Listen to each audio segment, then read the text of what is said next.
Shabbat Parashat Kitetse. Dans notre parasha, parmi les nombreux sujets évoqués, se trouve le sujet de celui qui sort en guerre.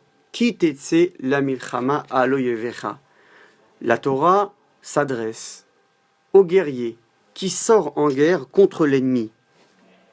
Le verset conclut Untano Hashem Elokecha beyadecha veshavita shivyo. Dieu te donnera ton ennemi dans tes mains et tu pourras même faire des captifs. Nous nous arrêterons sur l'expression choisie par la Torah pour nous définir cette sortie en guerre de ce soldat. Normalement, on aurait dû dire Kitilham, lorsque tu combattras.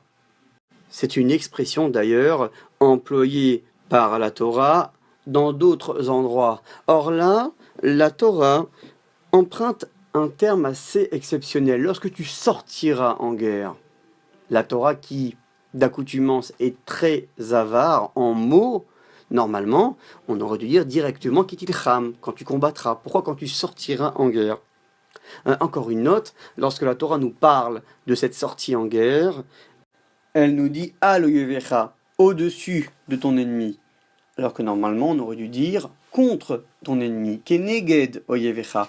Pourquoi au-dessus? La réponse est la suivante. En réalité, dans ces mots se cache un autre combat. Le combat de tout homme contre son corps, contre son mauvais penchant.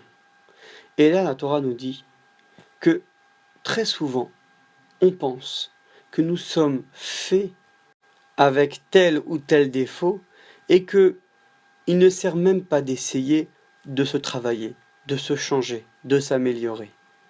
Voilà pourquoi la Torah nous dit qu'il suffit uniquement de prendre une résolution, de sortir en guerre, et déjà nous avons la promesse de réussir.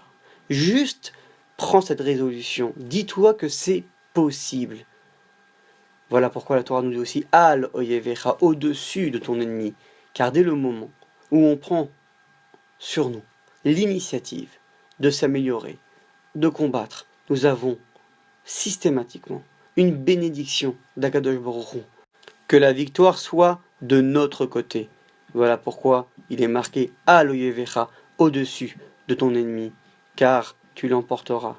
C'est aussi pourquoi le verset finit par les termes suivants Veshavita shivyo, tu en feras des captifs parce que ces captifs font allusion aux étincelles que Dieu éparpille dans le monde, et par notre service divin, nous élevons ces étincelles et nous les ramenons vers Dieu. Shabbat Shalom Vorach.